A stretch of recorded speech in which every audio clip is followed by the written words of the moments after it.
Hello everybody, I am Dr. Meenu Malik working as a skin specialist at Akash Healthcare Dwarka. In this video, we would like to discuss some common causes of itchy skin and its treatment.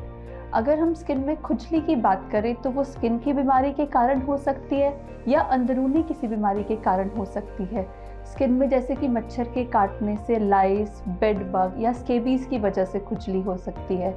सिर्फ infection से ही नहीं, non infective conditions जैसे कि psoriasis, atopic dermatitis, lichen planus में भी काफ़ी खुजली हो सकती है।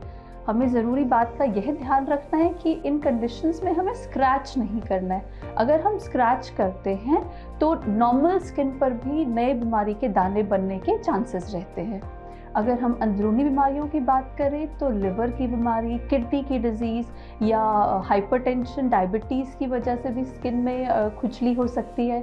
कुछ दवाइयाँ जैसे कि बीपी को कम करने वाली दवाइयाँ या फिर हमारी कोलेस्ट्रॉल को कम करने वाली दवाइयाँ, इनके कारण भी खुजली हो सकती है। हमारी उम्र बढ़ती है तो उसके साथ हमारा स्किन का नीड भी चेंज होता है। अगर हम उसको पूरे तरीके से ना फुलफिल कर पाएँ तो भी खुजली हो सकती है।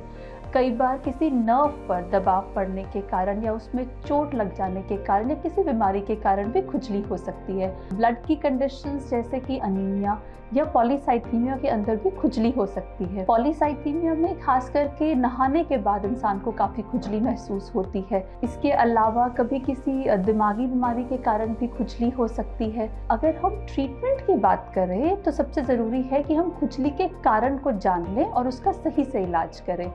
इसके अलावा कुछ खुजली को रोकने वाली दवाइयाँ और साथ में लोशंस भी काफ़ी मदद करते हैं। हम अपनी डेली लाइफ में कुछ चीज़ों का ध्यान रख सकते हैं जिससे कि हमें खुजली परेशान ना करे। जैसे कि हम रोज़ नहाते हैं, लेकिन हमें ध्यान रखना चाहिए कि हम नहाते समय गुनगुने पानी का इस्तेमाल करें। जितना समय कम ले नहाने के लिए उतना अच्छा है। हो सके तो हमें 10 मिनट तक में ही अपना नहाना कंप्लीट कर लेना चाहिए। और नहाने के बाद हमें अपनी स्किन को पैड ड्राई करना चाहिए और पैड ड्राई करने के बाद उस पर गीले होते समय ही पूरा अच्छे से मॉइस्चराइज़र लगा लेना चाहिए। ऐसा अगर हम नहाने के 5 मिनट के अंदर करते हैं तो मॉइस्चराइज़र, आप यकीन मानिए, बहुत अच्छा असर दिखाता है। स्किन की ड्राइनेस ठीक करने से काफ़ी हद तक खुजली बेहतर हो जाती है।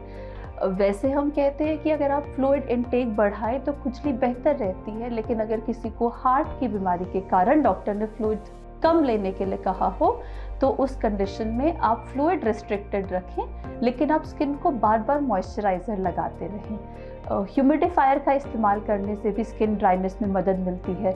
हमें कॉटन के कपड़े पहनने चाहिए, लाइट कलर्ड के कपड़े, ताकि स्किन में खुजली कम से कम हो। तो ऐसा नहीं है कि हम सिर्फ बीमारी की तरफ ही सोचें, हमें स्किन की ड्राइनेस को कम करने के लिए रोज़मर्रा की चीज़ों का ध्यान रखना चाहिए। अगर आप खुजली से परेशान हैं तो प्लीज़ उसे इग्नोर ना करें। आप जितना जल्दी हो सके सलाह लें और सही इलाज लेकर उससे मुक्ति पाएं। Thank you.